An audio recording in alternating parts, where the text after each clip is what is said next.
Some of my clients are allergic to the word safe. If I feel safe, bad things are going to happen. So I don't even go there with those people with particularly horrible childhoods. I will say, can you look around this office right now? Do you think I'm going to beat you up? Nah. I said, yeah, if I did, you could have a great lawsuit and make a lot of money. And they laugh, and getting them laughing with me and saying, feel that laugh going back and forth, the attachment stuff.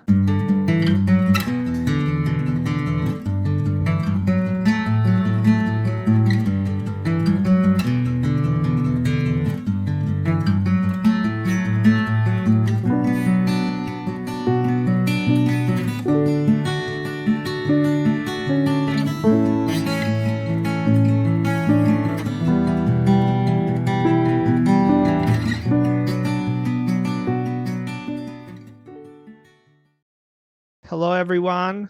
We're here with Robin Shapiro today and my friends Luna Medina-Wolf and Patricia Rothstein, who are going to join me while we're talking with Robin about EMDR, ego state therapies, and somatic therapies, and all that integration. So, Robin Shapiro, welcome back, and thanks for joining us on a Saturday afternoon. Yes, nice to see you. We talk a lot about the integration, a lot of integrations with the EMDR these days, about ego state therapy and somatic therapies. Yes. But I think that you've been doing this kind of work longer than most people I know. So do you mind sharing a little bit about how long you've been doing that and kind of give us a little timeline? Well, I got out of graduate school in 1981, and my first job immediately after that was at Seattle Counseling Service for Sexual Minorities. The man who was my supervisor, Tom Negri, was a movement therapist, among other things, and he did ego state work too. And because there were no boundaries in the old days, he did ego state therapy with almost everybody who worked at that agency. So I learned those therapies in probably 1982, 83. And pretty soon after that, clinical hypnosis. I was a workshop junkie. In graduate school, like everybody else, everywhere else, we learned cognitive behavior therapy, which hardly works on trauma.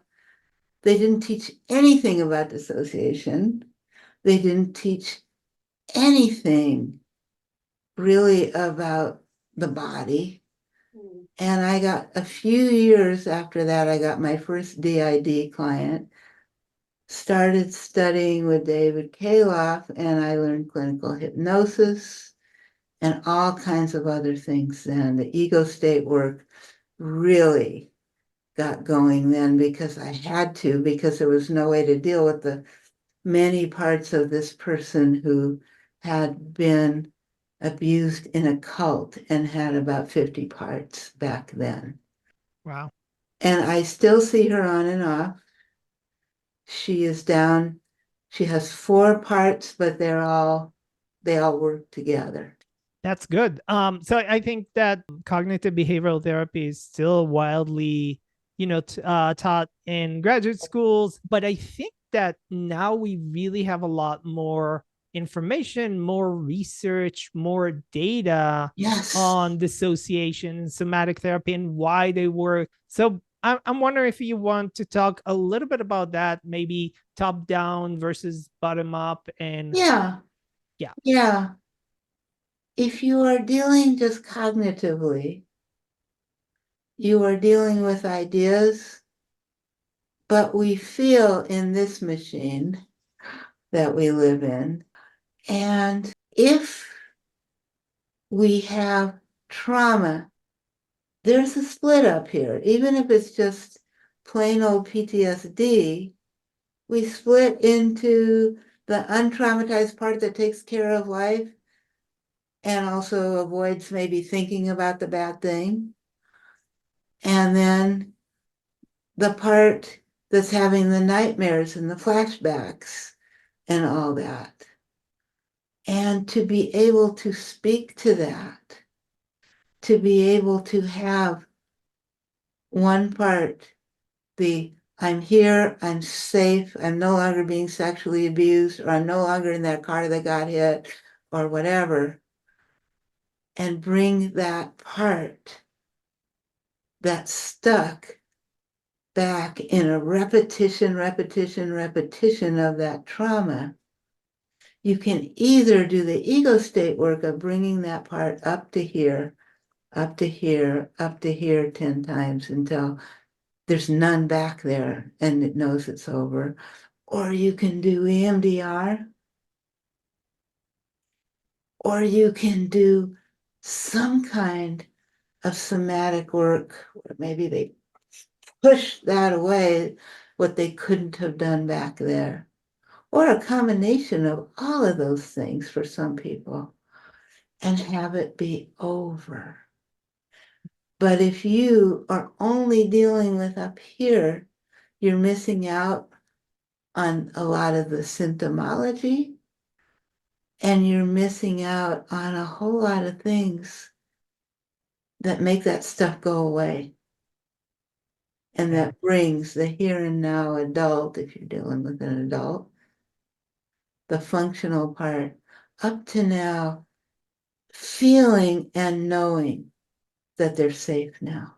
Yeah, so I'm curious about that integration, Robin. And I guess, in EMDR, we talk about 8 phases, and we're starting with phase 1 of history taking. So if you're coming from a lens of somatic and ego state into the EMDR work, how does phase 1, how is it different? What is happening in phase 1? What do you start to notice that you don't notice if you're just, in graduate school and learn all CBT and then you did your EMDR training? You start noticing the body. The other training I got 30 years and about 4 months ago, during that month, I got married and I learned EMDR. Okay.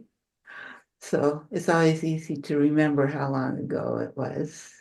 But if you learn just if you're doing the somatic stuff, you don't see, if you're not doing it, you don't see the shifts in the client. You don't notice. And that same month that I learned EMDR, I learned object relations therapy.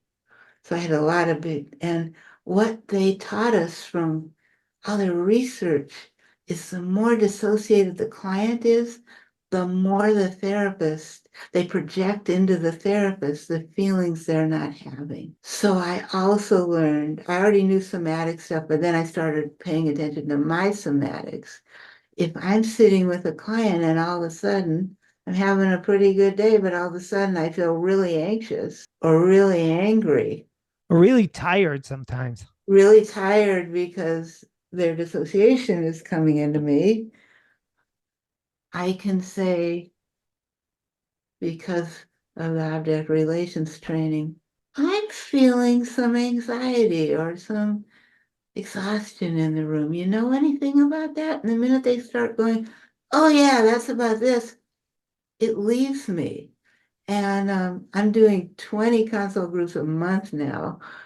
And when their monthly group, and when I get a consultee coming in and they're starting to talk about the client and they're saying, I just feel so overwhelmed, there's nothing I can do. I'll say, where do you feel that? Usually right here. Could you pull that out? Yeah. What percent of that is the clients you're talking about and what percent is yours? Oh, 98% the client. Well, can you let that go right now?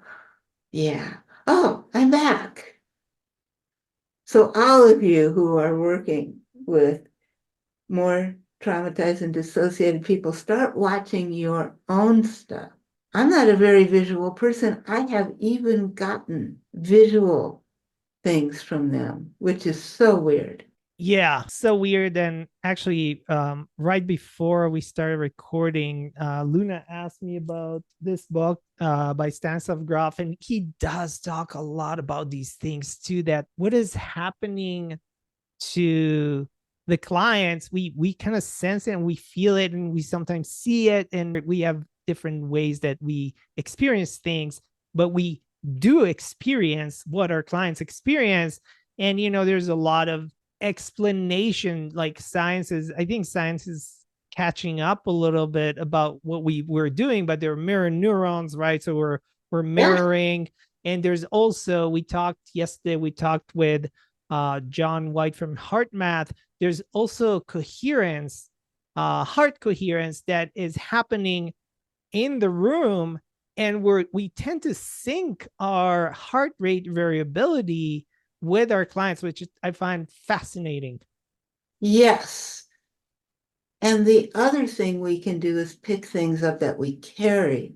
And so I do two woo-woo things that work pretty well with this. The first one is if you all put your hands a couple inches in front of your crotch and then go right up the center line to your forehead 3 times, 2, 3, and then lock it. From an energy psychology class 28 years ago.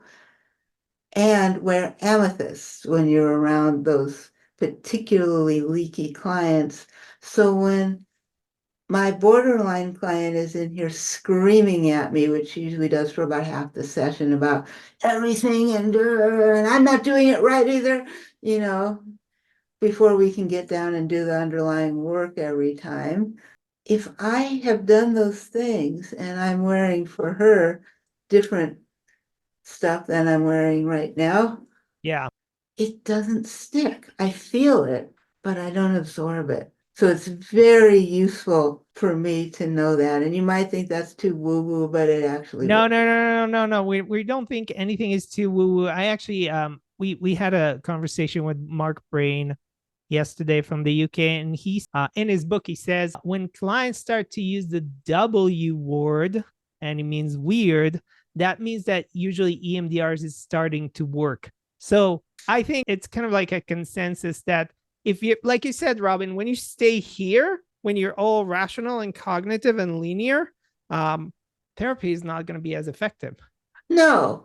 And people can be 4 times a week for 30 years doing that stuff, and they might feel supported and connected depending on what kind of analyst they have. But I had people right after I learned EMDR 30 some years ago, I thought I was going to lose my whole practice because all these people I'd been working with, and several of them had been in years of psychoanalysis before they met me. We did EMDR on their traumas and they left me. And I thought, I'm going to starve. But then they sent me all their friends, and I've been full ever since. By the way, Robin, I would pay $1,000 to be a fly on the wall and see your borderline client screaming at you half of the session. I'm really kind of like have a visual of that. That would be really interesting for me. She's also a very tall person and she can stand up and yell sometimes. Luckily, I'm not small either. Yeah. Yeah, it's very interesting. Yeah. Let's move on in the phases of EMDR. So, phase 2, preparation and resourcing. What does that look like, and how is that different? And what do we add to the Okay. preparation phase when we're integrating these two other modalities? Well, the first thing I have to speak about in the first stage, Maureen Kitcher is my guide for that. The reason I started writing books was to get her into that first EMDR solutions book. She looks at the whole history, even what happened before that person's parents were born. And she will work with that, and she will work with the attachment stuff, with the pre-verbal stuff, with EMDR. After she knows about this stuff, she'll ask clients, okay, you're not going to remember this because you were too little, but you know that your parents were always screaming at each other and at you. Imagine being an infant and your parents are having a fight and they're screaming. What do you notice in your body right now? Where is that? And that stuff will clear. Where is it? What feeling is it? How big is it? Not the cognition because it's too young for that. And she will do that even on things that happened before you were born. And I cleared out all my grandparents or great-grandparents in Eastern Europe. They were Jewish, watching members of their families get shot or beaten to death in these different countries for being Jews. And I knew the stories and I cleared all those out. It made a huge difference. So just in the beginning, don't just go for the clients, what happened to them, where they came from. That is so useful.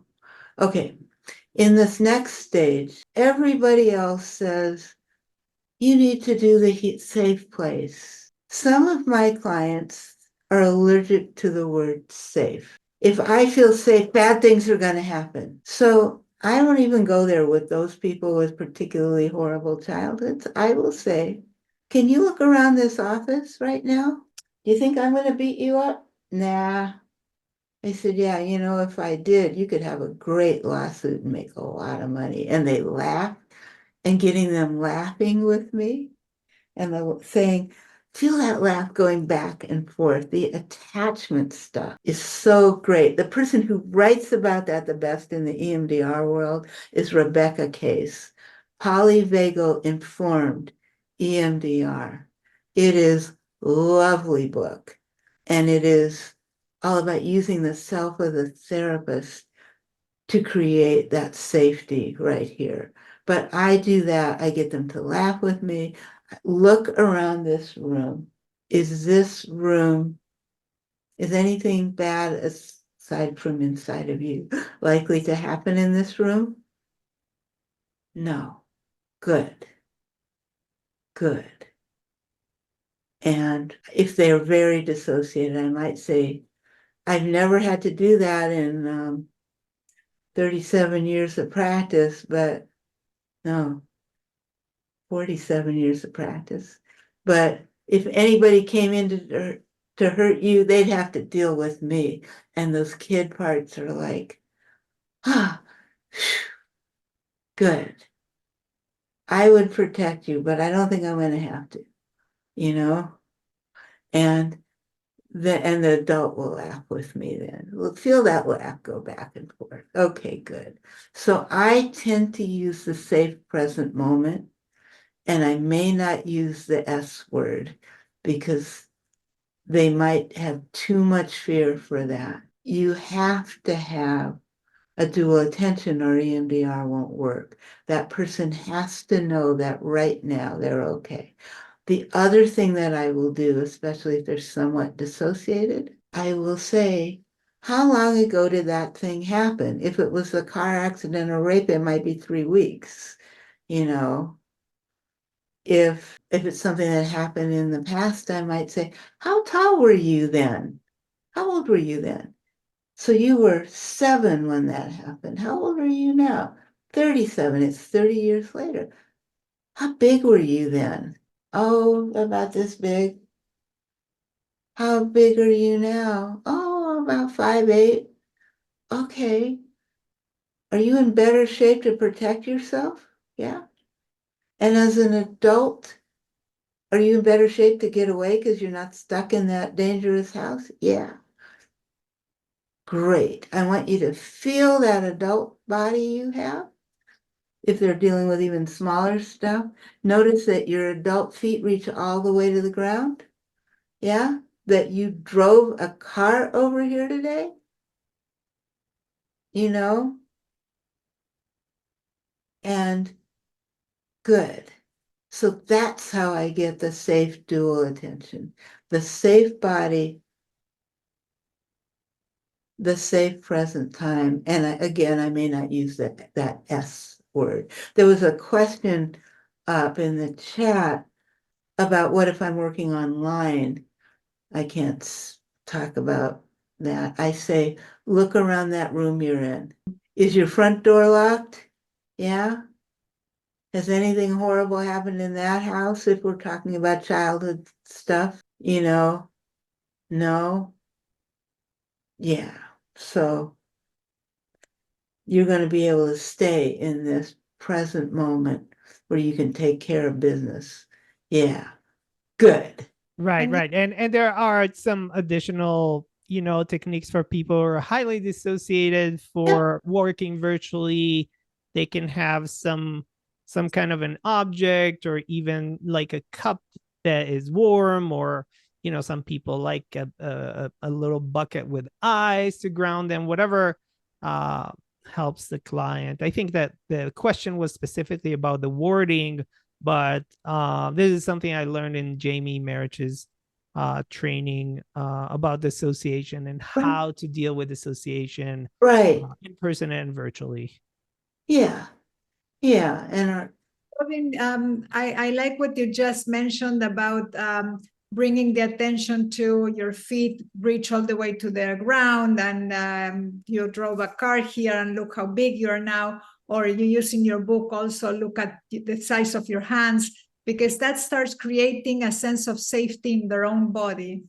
yes, this body now. So that's a lot of what I do. Also, the attachment with me in that, and the ability to come back to now. And if they're pretty dissociated, we may not be going right on to EMDR work because I have to be sure that they can have a dual attention. I know people who try to do EMDR on just this part and it won't work because there's no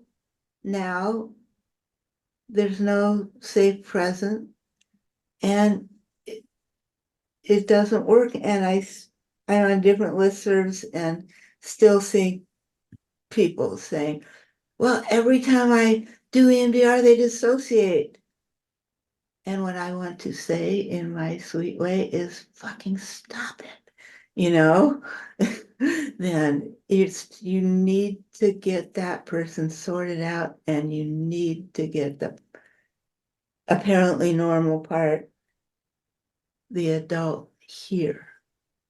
Yeah, can you talk about the ANP, apparently normal part, and Dick Schwartz calls it, I think it not exactly the He same, calls but it he calls it self with capital S.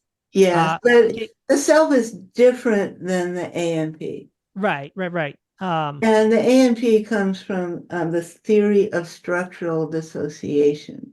That is Ono Vanderhart and Kathy Steele and that guy whose name I never can pronounce. Um, and they have two wonderful books on this. I call them the Bible for dissociation. And what they say is whether it's PTSD, it's people with personality disorders, or it's people with DID. They are all forms of dissociation. The ANP, when you're working with people who have just PTSD, is, as I mentioned before, the part that knows it's now, knows it's over, and can take care of daily life, and usually is trying to reflexively push away even thinking about that bad thing so that they can function now. And the EP, the emotional part, is the part that has the flashbacks, the total memory of that, the feeling it's going to happen again. It's happening right now again, even though it's not. And, the thoughts about it. And you need to get them together to do the EMDR. Like you're right here, but you're thinking about the bad thing. So let's bring that, to do EMDR, to do the ego state work, maybe. Okay, you're all right. You know that happened 3 weeks ago or 20 years ago or whatever. Go back there and get you out of that car wreck and pull yourself up here. Now, when you think back there now, what feeling there is there? Yeah? Okay, pull that part of you up those 2 weeks again, or 20 years, or whatever. And You do that until there's no feeling there, and they'll say, oh, I'm not there anymore. I'm just here. So that's two different ways to do it. There's a lot of different ways to do this work. With somebody who has personality disorders, these, unless they're also DID, these aren't full-blown parts, but they're full-blown parts, but they're parts that are more like states. So with your borderline, you're going to have probably the angry, angry, angry part, grasping, grasping. I can't be alone. It can't be the end of the session. You've got to be here. You've got to take care of me. You have to see me 10 times a week. I can't stand it that my daughter is setting limits on me or whatever. It's my client. But, it's like that. And the angry part. And then she has a functional part that does stuff. She has an AMP, but it's apparently normal part, but it doesn't show up that often with her. And then there's the third part with the borderlines. That's nobody's here. It's hopeless. I may as well kill myself. Nobody loves me. I'm not being taken care of. I guess you're going to go on vacation for 3 weeks and there's nothing I can do. I may as well die. So but being able to identify when they're in those parts. When you're working with a narcissist, their main part, their AMP is actually the narcissistic part. I'm great. I'm wonderful. Fuck you if you don't think so. And the other part that they avoid like the plague is the one that carries the shame. And I don't deal with it. No, no, no. And when you're dealing with the codependents, their main part is I know that I'm bad. But if I'm really, really good and take care of you and never notice my own needs and just take care of yours, maybe I'll make it to become a good person and seen as good. But their ANP is this overly caretaking one, and you have to build a new ANP that knows that they get to have needs and boundaries. And that's really hard because they were raised to be the caregiver of the universe and not them. Patricia talked about the Introjects, and she said she really loves the way you address that. So I want to maybe give our members something tangible to work with. This is fun. Okay, you have a client who had a really nasty parent that was always telling the kid they were not enough. Maybe it's from an upper middle class or upper class family where the children had to be perfect. They had to be the head of the class, the head of the team. And if they weren't, they were bad, or maybe they were treated poorly. And I might ask the client no, I'm never going to be enough. I'm always bad. So we know this comes from your mom. Where in your body do you carry her voice and her disappointment? And I'm thinking her narcissistic need to have the perfect child in order to make her look good. But I don't say that necessarily, at least not right then.